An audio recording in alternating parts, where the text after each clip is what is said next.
I think I'd rather do this.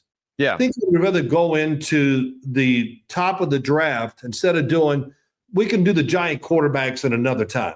Okay. That's okay. Yeah. Let's talk about, Tennessee takes Cam Ward.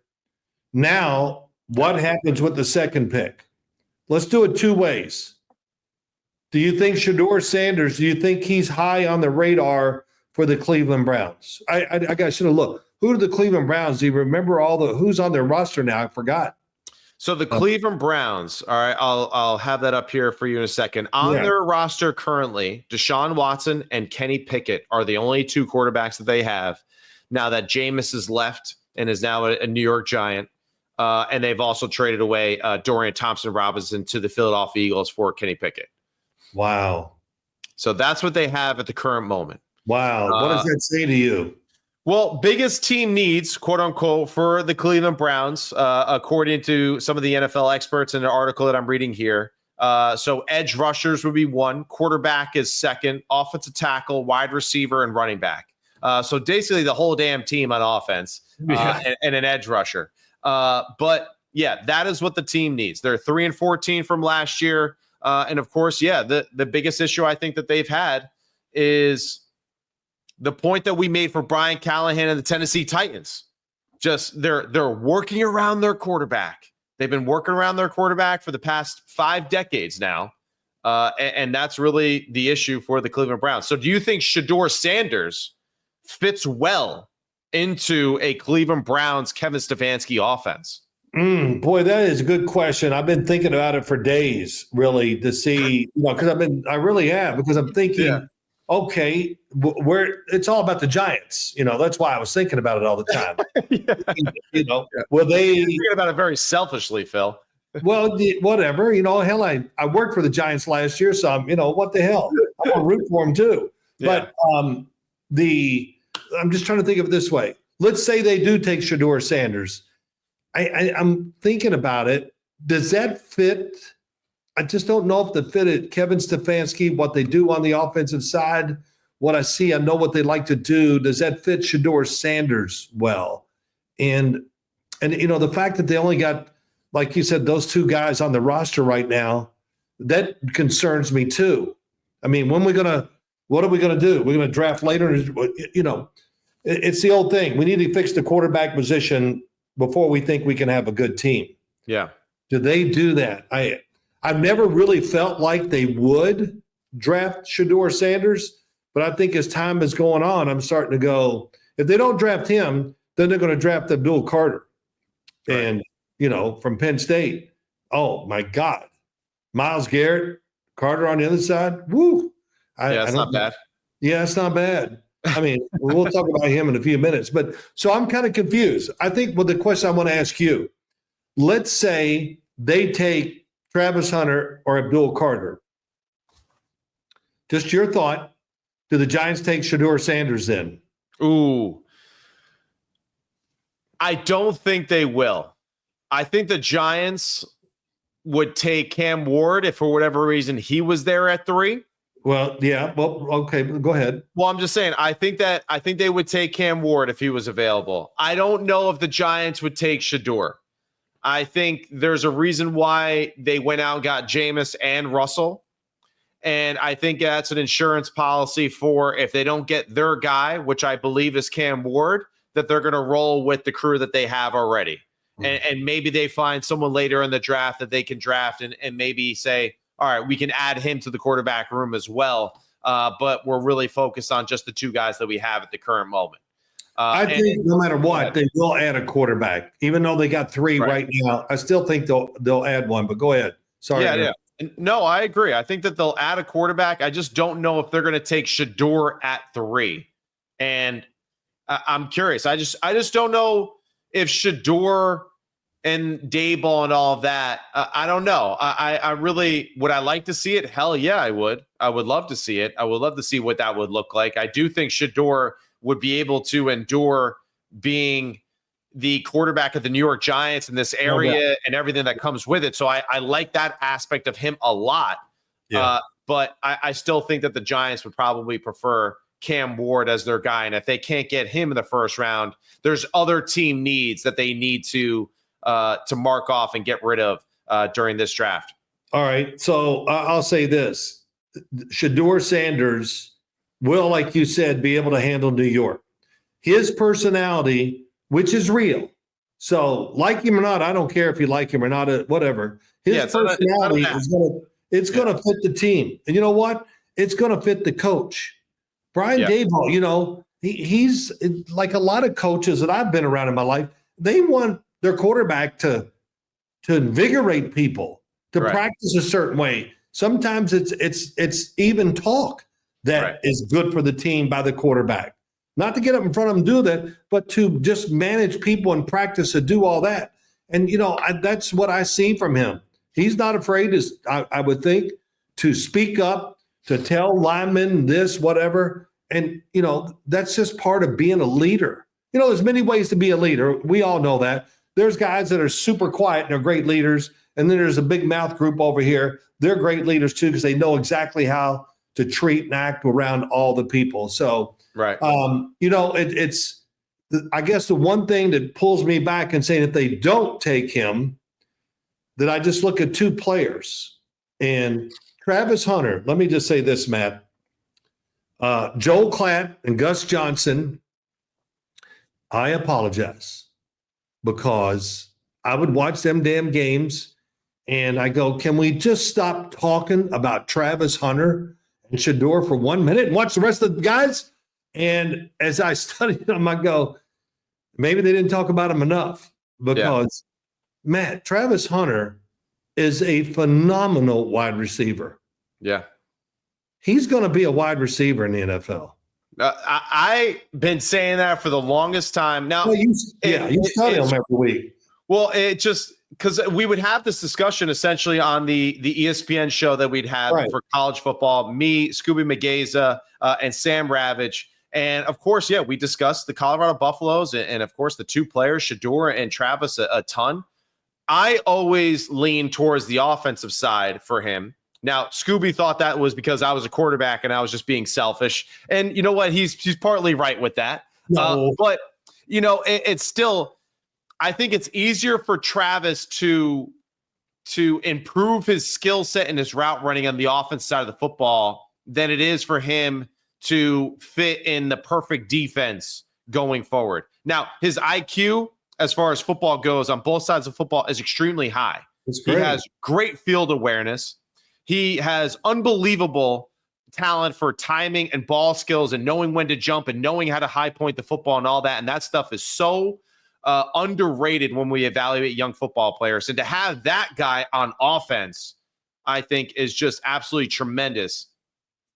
I think Travis Hunter is a home run receiver at the college level, and really super impressed with his ability to do what he did last year. And we saw one thing. The dude is durable. The dude is extremely durable and tough. And I don't know if he has great straight line speed compared to some other great receivers in the NFL currently right now, but he has the wiggle, he has the hips, he has the field awareness, and he has the true ball skills to actually know how to catch the football in traffic, how to be tough over the middle. And those things I think are so important for successful offenses. He can weave in and out of defenses for the long runs that other guys, maybe that straight ahead speed is spectacular. His is still good. Here's what I see about these receivers. And it's not anymore like, all right, let's run the outcut, the deep in cut, the post, the go, the route tree. We got to run the route tree. Well, that route tree, that thing's got muddied a lot. Yeah. And what I noticed, and, I talked to your brother about this, I go, you got to judge, depends on what you want to do. But you got to judge how the game is changing. And the receivers like Travis Hunter and so many guys, it's a lot of short passes. Yeah. And this is why I think he's going to be such a great NFL player. He can make the first guy miss at such an alarming rate, it's ridiculous. Yep. It's catch and go. And he can cross the field. He understands coverages, all that too. But it is... Man, I watched him, I guess, about a week ago. I just had a Travis Hunter day. And it was just one play after another. And I just go, my God, if he's this good of a DB, he is in some predicament because wide receiver is really, really good. Yeah. And he catches it with ease. It's not like, oh, I got to, it just, oh, there it is.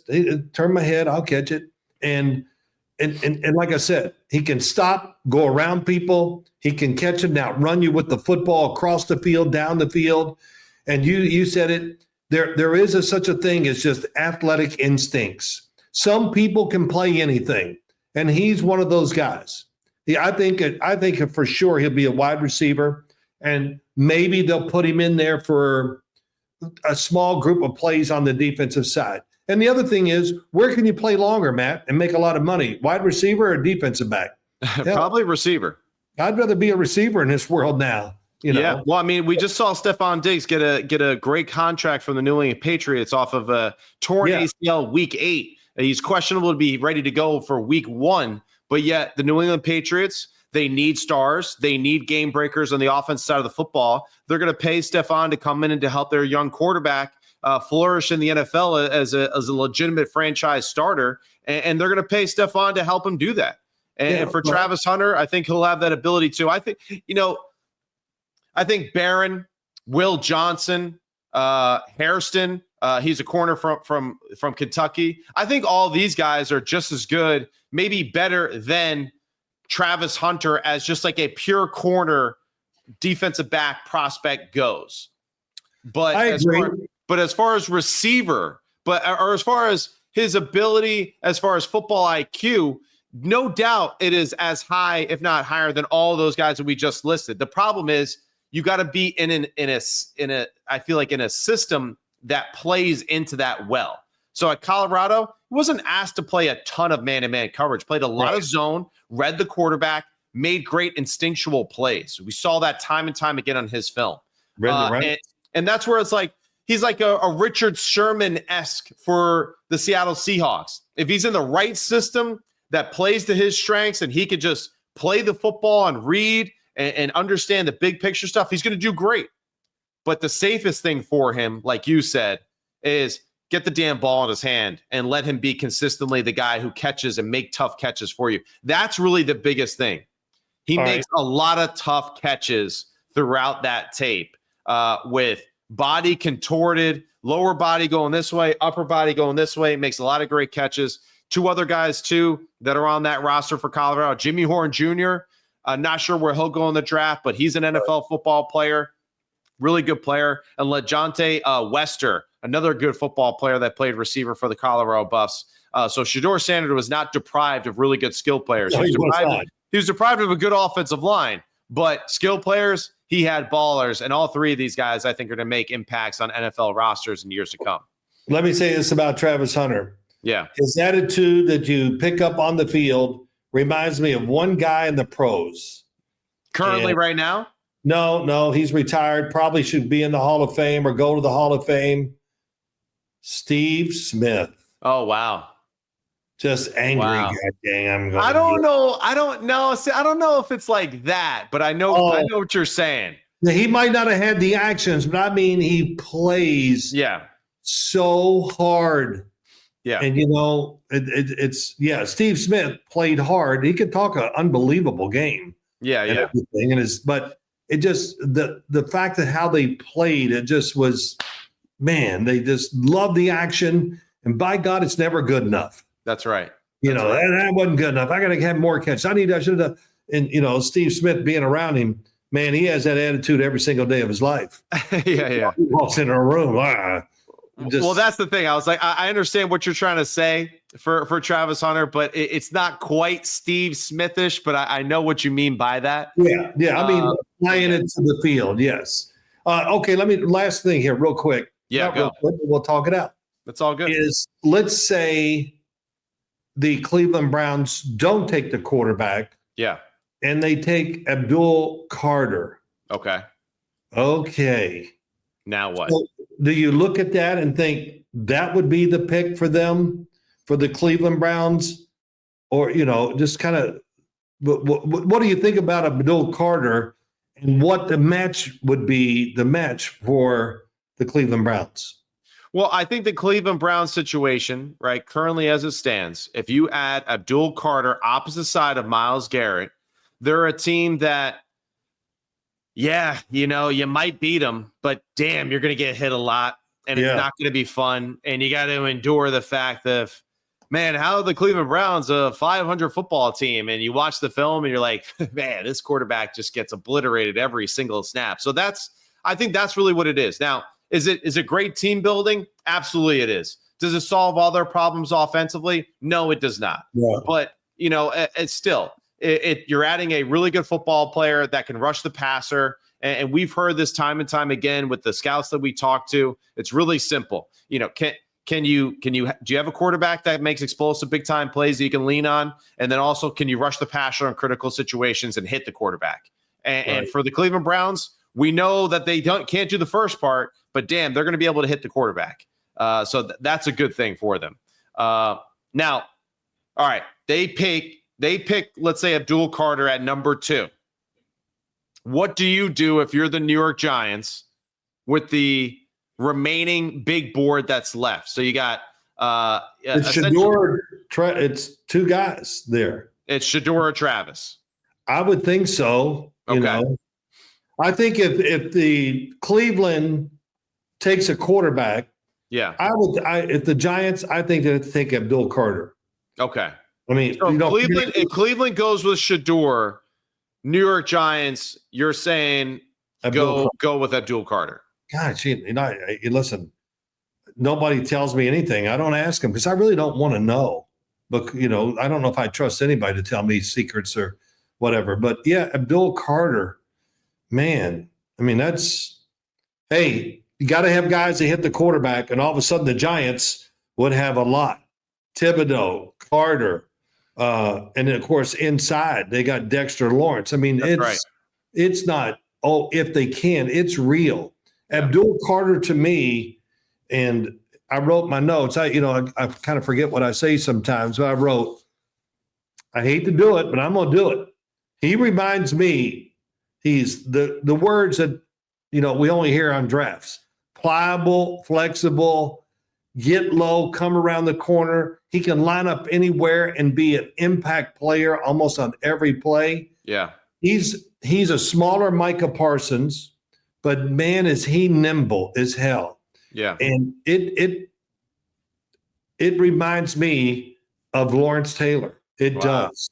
It does. I know I've never probably said that about anybody, but damn, Matt, he is so athletic and quick, and he can, like I said, Penn State did a good job with him too. They would set defenses up to get him like one-on-one with the center.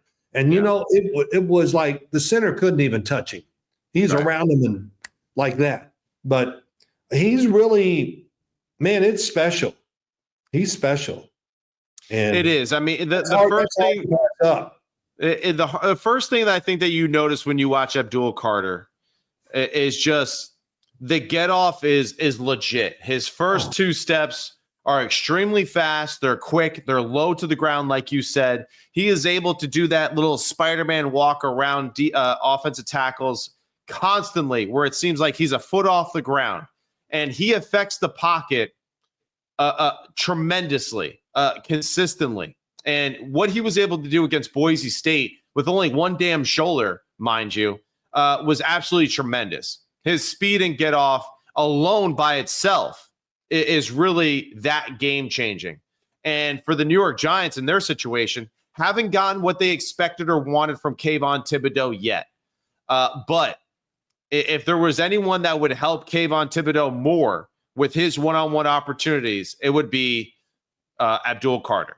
Because now Abdul, with Brian Burns and Dexter Lawrence, Kayvon Thibodeau, however he fits into that rotation with those groups, he's not going to be seeing the same amount of focus and attention that some of the other guys do. And you're really going to put a ton of offensive coordinators in difficult positions if now for Coach Bowen to be able to say, all right, well, I'm going to put Dexter and Brian over here. I'm going to put Abdul over here in this situation. I'm going to bring up Bobby Okereke and mug up this person over here. And they got to decide how they're going to filter out this pass protection situation. They're going to help out Abdul. They're going to help out Brian. What are they going to do? Either way, we're going to get a great one-on-one opportunity. And that's the recipe that we saw the Philadelphia Eagles follow, where it just, you can't improve that group enough. And they haven't wasted that. So for the New York Giants, yeah, I think absolutely you take Abdul Carter if he is available there at number 3, considering that Cam and Shedeur go to the first 2 with the first 2 picks for the Browns. All right, I'll just say this. Never be afraid. The Giants have a pretty good defensive front. Yeah. But never be afraid to add on to maybe the best unit on your team. And That's right. We are. But I just remember this. George Young. Think about the Giants under Tom Coughlin. Right. They got this great line. And Kiwanuka, they take him in the first round. You go, well, hell, they got tons of these guys. You can't get it up. And what I've learned just again once by watching Philadelphia, defensive linemen, they blow it out. In other words, they're good for 3 or 4 plays, and you got to take him out. Got to catch my breath. And, Abdul Carter is going to make it that way. Not quite the same, but getting there for the Giants. So you have to pick between Abdul Carter and Shedeur Sanders. Okay, did we already do that? Did we say that? Well, who are you going to take? You kind of said it already. You'll go with the pass rusher. Yeah, I don't know. I debate. It is a tough situation to be in if both players are available for whatever reason. It is difficult for me to say for the Giants to pass over the future of their franchise at the quarterback position. It's also difficult, I feel like, for them to pass up to a generational type of pass rusher and to add him into the mix into the NFC East, where you need to be able to get after the passer with the other teams that are available or that are there in that league. I'm going to plead the 5th right now with this one. I can't make that decision at the current moment. Yeah, you know what? I don't think it's going to happen. Nothing helps a defense better, though, and especially a defensive secondary that struggled more than the Giants the past few years, than just having a defensive line that really does kind of hide some of the blemishes that you have in the back end. Right. But yeah, that's a tough question. I chickened out. I did. No, I would too. I don't want to. I kind of we jumped around so much. I'm like, yeah, I don't know if I need to. I can't remember if I asked you that question earlier or not because it's been a while. I will say this: the Giants, Russell Wilson, Jameis Winston. We got Coach Dayball, and we got Tommy DeVito. DeVito is a really good third quarterback. Right. Okay. So, gosh, if they draft a quarterback, now we got a room full of 4 of them. Can they keep all 4? Sure, they can. Keep 3 on the roster, and somebody's got to go to the practice squad. Of course, that'll be Tommy DeVito. But the way quarterbacks get hurt and all that, I don't know why more teams don't carry 4 quarterbacks. It's definitely one of the most interesting quarterback rooms ever if they do draft Shedeur Sanders, Russell Wilson, Broncos country, let's ride guy, Jameis, the preacher Winston, and Tommy Cutlets all in the same quarterback room. I mean, that is just the most dynamic quarterback room in the history of the NFL right there as far as characters and of course, how the fan bases view them. I got to say this. I don't see how that can work. What? It's just such an unbelievable group of different people. You know what I mean? I know, but still, that's just something that we say when you get into that room and you're talking ball and all that. I mean, all the other stuff that stuff goes away. No, if everybody accepts the role that they have, right? You know what I mean? And it's because sometimes, quarterbacks don't accept the role. They're out there. They're going to fight you for the job physically. And talking, and they I'm not putting up with this. I want to be the starter. Yeah. And, sometimes those situations get rough. Yeah. Not rough, but you know what I mean? Everybody, it's not always, hey, we're teammates. We're going to do this together.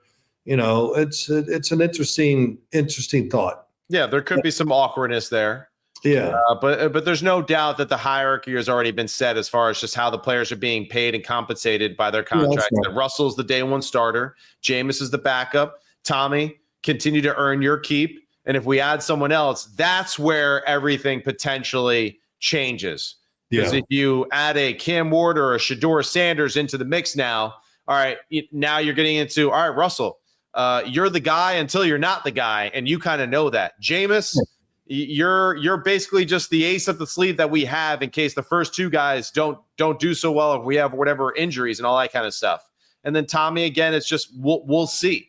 We'll see what's best for the team and just kind of how the numbers play out in the rest of the roster. So that's the biggest thing. But all right, big guy, I think that was pretty good. Pretty good start back. Yeah. You're you couldn't talk a lot of crap over there, and at least so you got to talk it today. That's good. Like I said earlier, where is Sister Lolita when you need her? That's all we got for today, though. Good start. Good. We'll dive more into the New York Giants and some of the moves that they made, and of course, what we think about Jameis and Russell and that whole situation. But it's nothing that you haven't already heard. So let's not bang our head against the wall with that conversation. The curious thing really will be now just the build up to these last few pro days that we see and what the rumor mill is as far as what the teams are saying that they like, the projections, all that, how much of it is true, how much of it is BS to play the game within the game right before the draft. I think, this is as your brothers would say, as it gets closer to the draft, more and more the coaches are now looking at and helping these decisions. Yeah. Before the coaches got everything going on, they're here. They got the combine to go watch, and they're not really sitting there looking at all these college players. And so what happens is they all get into this and they start spreading the rumors. They talk to some reporter and, I was watching this and so-and-so is just not what everybody says he is, but this other guy is great. And all of a sudden it becomes my mock draft. Yeah, right. I had him in the 5th round, but I got him at the 8th pick of the draft now. Yeah. I just watched the tape and he was great. Yeah. I do feel bad for all the guys, ESPN, NFL Network, these mock drafts. I mean, oh my gosh, it would take me a month to come out and figure out each draft pick. Too much work. I just saw someone came out with a mock draft where they did every single pick for all 7 rounds. And I was like, man, this is very impressive. I hope he's making a lot of money. I think this is like his 7th mock draft that he's done at this point, this gentleman that I saw. I can't really remember exactly who it was, but still, just it goes to show you, though, that the fans, we as you would say, how much money you need? More. Well, how much information you need? More. We just we need more stuff to entertain ourselves with the football world because we just can't get enough of it because it is fun. Everyone loves fantasy football and playing that. How would they build teams and those kind of things? And it just gets more and more exciting as we get closer to draft day. Yeah, but Matt, what's great about it is, and I think, I wish I could get paid for doing it, whatever, sometimes, whatever. But it's great to watch it and to evaluate, and all of a sudden, sometimes, doesn't always come, then you see it and you go, I got it. Yeah. Oh, I really understand the guy. And even watching, I tell you, I've been watching defensive linemen. Man, you start looking at numbers in college, there's just not a lot of good numbers. Here's a 1st round high pick. He had 1 sack, he's had 3 in his whole career, but he's a top 10 pick. I'm, exaggerating a little, but it's not far off. Right. And then I kind of look at it and go, well, the college game, one thing, and, they got an abundance of players, sometimes these really good teams. Like, Texas A&M, I'm watching them. Damn, I can't differentiate between it's just one good dude up front by another. And, I got a sack. Oh, somebody beat me to it. I flushed him out. The guy, it's really, I just kind of go, man, I'm not going to look at numbers. I'm just going to look at the games and how are they winning, things like that. Because the numbers are alarming and not in a good way. Yeah, I hear you. And then you got guys that are extremely just super effective and are putting up tremendous numbers. One of them is Donovan Ezaraku, who is the defensive end for the Boston College Eagles this past year, 6'3", 248-pound player. He's one of those football players that is very much like a Abdul Carter with his ability. Very disruptive a year ago. Yeah. He is slightly undersized like Abdul Carter is, but dude was absolutely just crushing people a year ago and really was a phenomenal football player, for the Eagles last year. But there's a lot of great players to talk about. And yeah, the two guys you're talking about, probably Nick Scorton and Shamar Stewart, of Yes. Texas A&M. Yes. Both guys, disruptors, game wreckers, constantly getting after it and collapsing pockets. Now, the stats might not be impressive for either one of them as far as just pure stats go, but damn, they threw a lot of people around in a lot of their games that they played. It's ridiculous. Who's the defensive end I'm talking about, or no, from Tennessee? James Pierce Jr. Oh my God. Yeah. I mean, he could have had 50 sacks. And and that's another defensive line group that was pretty impressive. Yeah. From last year. That really there was a lot of really good defensive linemen on that football team. So it's impressive just how deep the defensive line group is this year too. Really interior, outside, as well as rushers. There's a lot of really good football players coming up in this draft. And that's where, again, we always kind of see this run of players throughout the draft. Defensive line, I think, might be one of those groups where we see these big runs where pick after pick after pick is just some of these really good defensive line guys that are coming out. Yeah, I've probably watched about 6 of them so far, and I got to admit, every one of them looks the part. That's right. That's right. It is all uniform, man. They got it. The uniform looks great on them. So no doubt. So good stuff. We'll talk a little more here soon. I'm anxious to get into some of this other stuff. Yep. Even more about the giant quarterbacks. Yeah. Just talk about that, see where it goes, what we think. I think the Giants overall, between the free agents, what they've done as a football team, and getting these quarterbacks. Hey, I'm not saying it's the greatest thing in the world when you talk about the quarterbacks, but it's good. Everything's kind of gone against them here for a while, and the Giants are doing a good job, I think, of patching it up and giving themselves a much better chance next year. So we'll see. So Agree. Definitely was a little scary there early on, and I really just credit to Joe Shane and Dayball and the rest of the crew for not playing the Aaron Rodgers drama game and just cutting their ties with that situation and moving forward with guys that they know are eager to sign up and play now. I think that was really the first step really of their offseason, of just making sure that they secured that. But Big Phil, that was great. That was an hour and 19 minutes of talking ball with Big Guy, you the man. And we'll be back, Sims Complete, with some more stuff as we get closer and closer to the 2025 NFL draft. Is it in Green Bay this year? Yeah, it's Green Bay. It's in Green Bay. Yeah. I hope it snows. Yeah.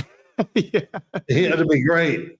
You got a sick sense of humor there, Phil. No, because the fans will love it. They don't like the pick. They'll make a snowball and fire it at somebody. Yeah. Ooh, I like this. Yeah. Well, watch out, Roger. Roger, look out. Duh. Yeah. All right. All right. That's all we got. Sims Complete. He's Phil Sims. I'm Matt Sims, and we'll be back.